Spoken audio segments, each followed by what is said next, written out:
$9.8 million. You think that is everything? What's up, people? It's your girl, Adeola. Hey! Almost $10 million. Cash, dollars, not naira. That is how much EFCC found inside a safe, hidden in a village house belonging to the former group managing director of NNPC. That is a Nigerian National Petroleum Corporation. You know where the money is. One man hiding $9.8 million. I mean, in this time of recession, I don't believe that's how much he stole. I think that is just how much he had left. Personally, I think it must have been at least $10 million that this man stole. By the way, he said that it was a gift to Oga. Seriously, you have insulted us enough. Incompatibility. You robbed us of $10 million and now you are telling us that it was a gift. Do we look like Momo to you, as in the whole of Nigeria? We must really look stupid to this man. What an incompatibility. A gift that you cannot deposit in the bank. In a country where armed robbers break into people's houses to steal money, even in the daytime. Is it possible, Mr. Man, that you stole the money and then you know that you won't be able to explain to EFCC how you got $9.8 million in your account? That is why you decided to go and hide it in your village. And the whistleblower, by the way, said that there were 4 safes.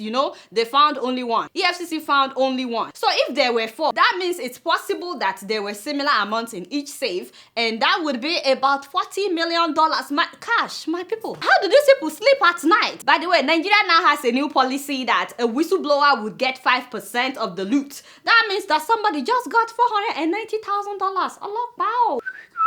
Woo, father! What are we doing with our lives? $490,000. That is a 246 million naira with this exchange rate. No, so my dear, we need to start blowing whistles. I look at you. Here, this is $1.25. You go and buy a whistle while I'm doing this. We need to start blowing whistles. Is it true that the whistleblower rejected the 5%? It is true. Some people are just naturally good and they don't want to be rewarded. What can we say? Thank you, whoever you are, for blowing this whistle. We appreciate you. By the way, I've been thinking a lot about what that money in the safe could do. That's only $10 million, because that is how much he had left. So I'm very sure the money must have been at least $10 million. That is 5.4 billion naira, by the way. If the monthly minimum wage is 18,000 naira in Nigeria, that means that this money would pay the salaries of more than 23,000 workers for a whole year in Nigeria. That is 23,000 families that would have food on their tables for a whole year in this time of recession. The money in that safe will buy 333 brand new Ford Police Interceptor all-wheel drive utility SUV vehicles like they use in some parts of the US. Like this. Each one of these costs $25,000 plus $5,000 to customize. That means we'll have 333 of this on the streets of Nigeria with the Nigerian police force written on it. Just imagine. Rice Foundation here in the US is building schools in remote parts of Angola, and each of these schools is costing them $12,000. They will use that $12,000 to build one school and also drill a well for the community to have water. So far, they've built 154 schools, educating over 106,000 students. So with that stolen money, we will be able to build 833 brand new primary or secondary schools in remote parts of Nigeria. 833, that means that at least 530,000 children in remote areas of Nigeria will be in school by now with the money this man was hiding in the safe. Also, one 500 kVA transformer is $9,600 in Lagos. That means that with that money that this man was hiding, we can buy 1,041 transformers to distribute around the country. Also, with that $10 million, you can construct a 10 megawatt power plant. I've heard that 1 megawatt can provide electricity for 1,000 homes. If that is true, that means that this money would provide electricity for 10,000 homes. 10,000 homes. Keep in mind that the whole of Nigeria right now, a population of 180 million, we are presently relying on 4,154 megawatts, which means that each megawatt is servicing 43,331 homes. Oh my, how is that possible? That is why we have up NEPA, down NEPA. That is why you don't have electricity most times. If 1 megawatt is servicing 43,000 homes, not long ago we generated 0 megawatts in the whole country, and some power plants still generate 0 megawatts. The vice president recently said that we can get up to 7,000 megawatts by the end of this quarter. We're still waiting. They've been advertising that, so we're still waiting. But the money in that safe will generate enough electricity for for 10,000 homes. I wish they would just invest that in my village. You know, you get what I'm saying. Better still, this money would fix part of the Lagos-Ibadan Express Road, if not the whole thing, at least from Oyo-Ile to my village. And if that road is fixed, we won't have people dying on the road every day like they do in accidents. And speaking of people dying, that money will build us nice hospitals. It doesn't have to be like the big ones they have here. I've seen a number of cancer centers here in the US built with $10 million. I mean, St. Joseph Mercy Center in Michigan is planning on spending $10 million in expansion project in order to build a cancer center. Just think of how many lives would be saved if we have a cancer center of international standard in Nigeria. It doesn't have to be big, so long as it can do the job. And then the runway that we are constructing right now in Abuja is 5.8 billion naira. No, so that means that the money that this man was hiding, which is 5.4 billion naira, can almost complete the runway, or at least it would build us another runway. No, so what am I even talking about? You can drill one borehole with 200,000 naira in a remote part of Nigeria. That means that with the money that this man was hiding, we can drill up to 25,000 boreholes across Nigeria. 25,000 boreholes, and millions of people will have water to drink. Instead, one man kept all this in his house, and this is just one save. Apparently, he was hiding 4 safes. And if it's true that he was hiding 4 safes, that means that we would have 4 of everything that I said, everything that I listed. But again, I wouldn't be surprised if they've been spending this money on vacations, fancy cars, building houses, going to Dubai, you know, things that don't make any sense. Meanwhile, when this man turned 60 last year, his friends were describing him as God-fearing, a devoted Christian, a person of integrity. He is such a trustworthy human being. Very passionate about Nigeria. He's very passionate to see Nigeria succeed. He's a true Christian, and the test of that is in the way he lives his life. I'm like, are you serious? I mean, is it possible that all those people did not know that he was spending more than he was making? Are you surprised? I am not. I'm not surprised. In Nigeria, if you have money, hey, if people respect you, regardless of however you made your money, they are not even interested. And even if they know that you stole the money, they don't care. And they recently honored him at a Baptist Theological Seminary. The immediate past group managing director of NNPC, Andrew Yakubu, the pastor's son, the award is one he cherished as recognition from his parents. They said that he's a pastor's son. So the sad thing is, this man was not the biggest shot at NNPC. Whatever he has stolen, there are people who have stolen much more than that. So you can just imagine how much money has been stolen. And let's not forget his boss. I mean, Madam Alison Madueke, the former petroleum minister. Remember that $20 billion disappeared in her time. 20 billion. Billion. I was talking about million. All these things that I listed. This is billion. EFCC recently found another house belonging to this woman worth $37 million at Banana Island in Lagos. $37 million. I mean, in this same month, EFCC also recovered 111 million naira cash from 23 corrupt INEC officials. Of course, I'm sure that they had much more than that. It's just that that's how much they had left when they were arrested. When you hear of how much people have stolen in Nigeria, you wonder if there is any hope for this country. Like, you can't help but to wonder if there's any hope for Nigeria. But you know, like many of you, I'm not giving up on Nigeria. I give huge kudos to the Buhari's administration for going after all these thieves. I can't even imagine. I had no idea that people have stolen this much. I think that the Buhari's administration should be commended for all the money that they've recovered. Having said that, we really need to know what they're doing with all the recovered funds. And people have been shouting for so long, if we've been pumping all this money back into the economy, things won't be this hard in Nigeria. Workers would be paid their salaries. So the Buhari's administration, as much as they are recovering the money, they need to let us know what they are doing with the money. They've been saying that they are keeping it as evidence. You are keeping evidence and people are dying. You need to pump this money back into the economy. And hopefully the presidency is watching. If you can pick up Donald Trump's call, there is nothing stopping you from addressing Nigerians that put you in power, which is why Donald Trump can call you in the first place. The president also recently had phone calls with the presidents of Tunisia, Peru, Nigeria, Colombia, and South Africa. Readouts are available on all of those calls. We need to know what is happening with the president's health. Those people, they don't tire me. You guys now don't know much. Guess what? I'm just keeping it real. Moving on to South Africa. Lord have mercy. I don't even know where. Okay, let me start from the 2017 State of the Nation address in the parliament. So first of all, I thought that it was a Hollywood movie premiere. I mean, it was supposed to be a State of the Nation address, but politicians and their spouses arrived for the red carpet, and you know, all of them looking fancy. I was like, red carpet for the State of the Nation address? Anyway, I mean, they really went all out. Look at the red carpet they laid out for the attendees. I was like, these people went all out. Is this how it is in South Africa? Maybe it's just something that I'm not aware of, because we don't do it like this in Nigeria. So I'm not saying it's wrong. I'm just saying I was surprised. I didn't know this is how they do it in South Africa. But you know, despite all that, you would not believe what happened inside the parliament. Even though everybody was looking nice and fancy, you guys will not believe what happened when they got inside. Opposition party members, we're talking mainly of the EFF led by Julius Malema, they did everything to disrupt the proceedings. As President Jacob Zuma walked into the parliament, the ruling party ANC, they started chanting ANC, ANC.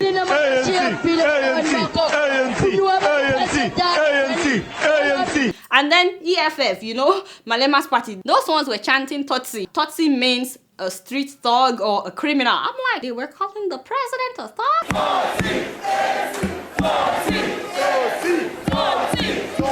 Like, really? There is freedom of expression in South Africa. But then he went on with his speech. He totally ignored them as if they were not even there. Deputy Speaker 14S1 of the National 14 Assembly UB and the Deputy read together with the Chairperson Constitution. Honorable President of the So typical of Jacob Zuma. So opposition members were interrupting him, calling for a point of order, saying that the president had no right to speak in parliament because he violated his oath of office. You guys know about the house that he used public funds to build, to renovate. So one EFF member asked Zuma to please leave because he is a constitutional delinquent. I was like, constitutional delinquent, your president? Mr. Zuma, please leave, Baba. Please leave. You don't belong here.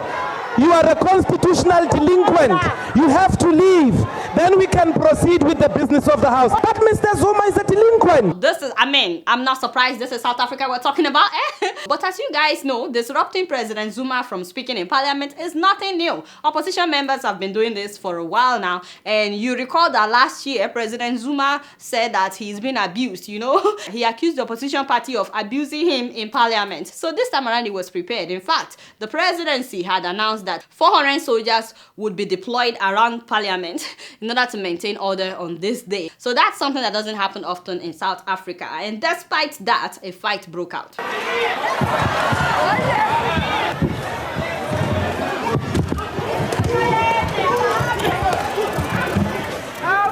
Whoa! Can you imagine these lawmakers fighting inside parliament? Those were members of the EFF party, as well as the policemen disguised as security guards. We thought they were security guards, but they were actually real policemen, beating up each other right inside the parliament. EFF members were escorted out, of course, and keep in mind, they are the third largest opposition party. And then the second largest opposition party, that is the DA, they also decided to walk out during the president's speech.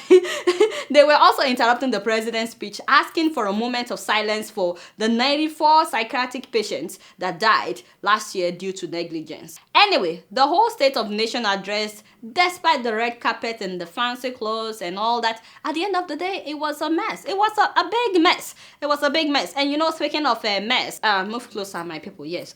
When exactly will xenophobia stop or end?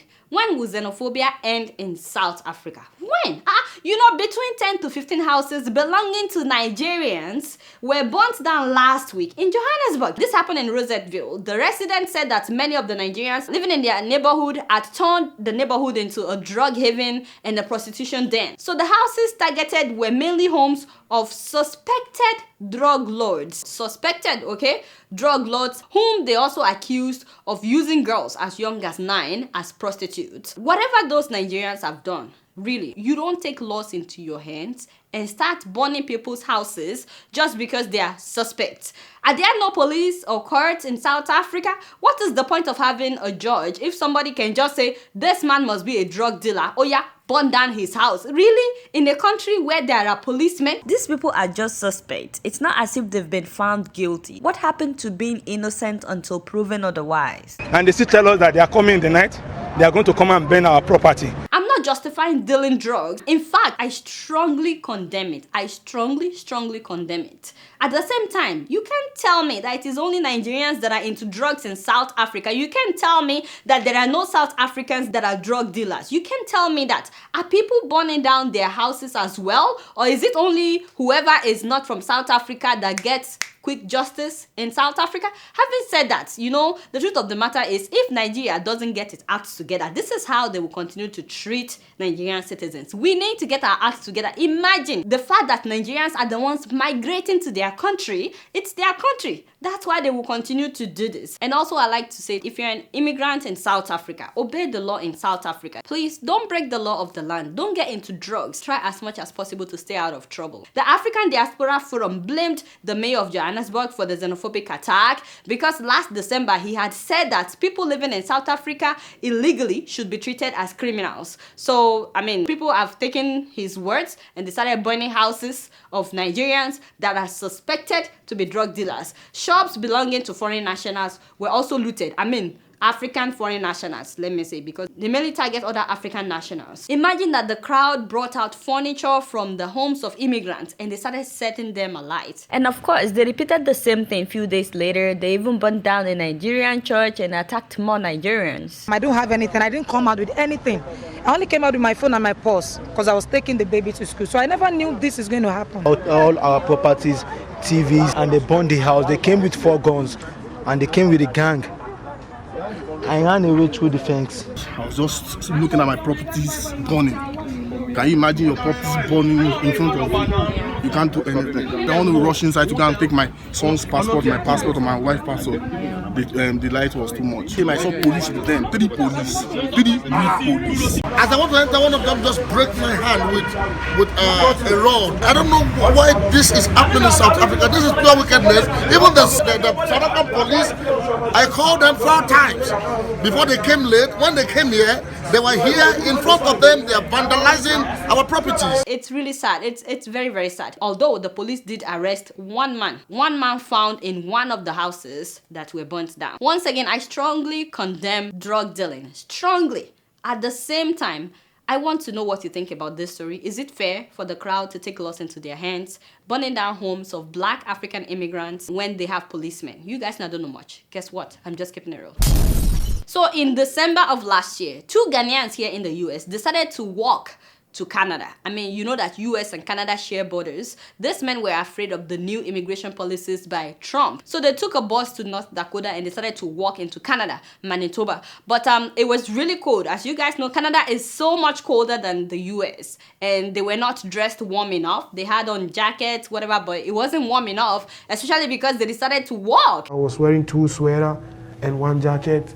Sid was wearing a sweater and jacket, but the gloves, it cannot contain that cold. I can't see nothing because I was taking his footsteps because my eyes was frozen. I'm feeling like something is burning in me. This man walked for 5 hours. One of them said that the snow was up to his hips. And they were walking in this kind of snow for several hours. They made it to Canada, of course, but they were literally frozen, as in they had severe frostbites. Look at the picture of one of the men when they got to Canada. I mean, someone saw them and the person dialed 911 immediately because they knew these men were in danger. This is one of the men that walked into Canada. Look at how swollen his fingers were. It's so unfortunate, though, that both of them lost their fingers. They lost all 10 fingers. You know, this breaks my heart. Africans, we're so desperate for a better life elsewhere that we're willing to risk everything. We're willing to risk our lives. People can die doing this. People can literally collapse because of cold and freeze to death. And nobody would know that somebody was even there because the snow would just bury the person. We see it every day. Africans perishing while trying to cross the Mediterranean Sea. You know, I really wish that African leaders would stop stealing money and develop our countries. Imagine. Please, I wish they would just develop our country. It breaks my heart that everybody is desperate to live. Everybody. Having said that, please, my people, apply for a visa if you want to go somewhere. If you don't get American visa, try Canadian visa. If you don't get Canadian visa, try another country. Just make sure that you enter legally. It's better for you to be alive and be enjoying your semo and tuwo where you are in Africa than for you to go and die somewhere trying to get to a better place. What is the point if you die on the way? Let me know what you guys think about this story. story. I'm really glad that these men are both alive and they are doing really well.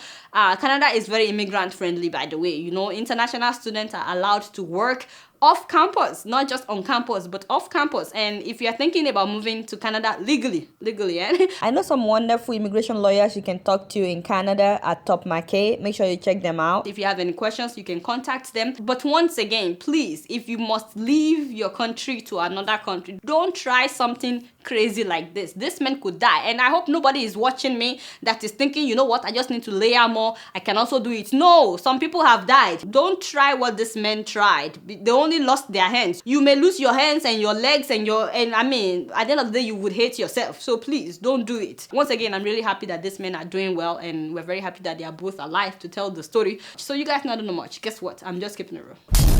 So before I sign out, I'm so excited that it's my 250th episode, y'all. Like, what?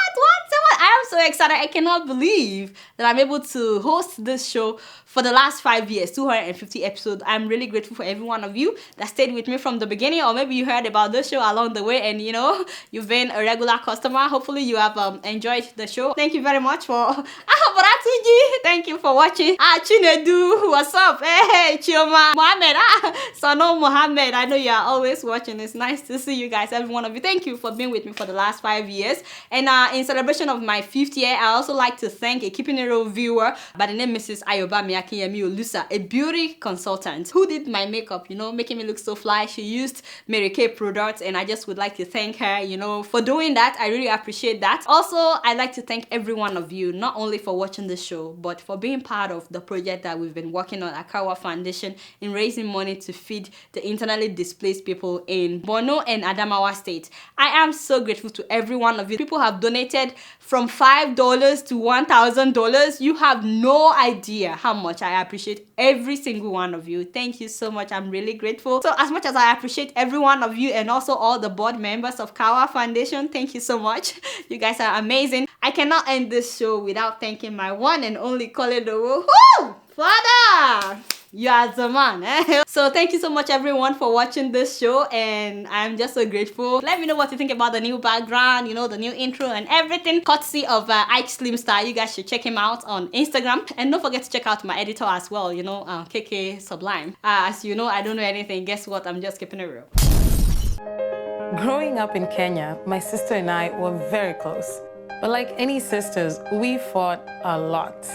She always got new clothes, and I always got hand-me-downs. Now, she's putting her children through school in Kenya. We still fight sometimes, especially when I send money for the kids. I tell her, buy some clothes for the younger one, and we both laugh. With nearly 500,000 locations, our app and online, this is moving money for better. Alright y'all, it's been real. Don't forget to follow me on Facebook, Twitter, and Instagram. Until next week, I'm gonna see y'all later. Peace out!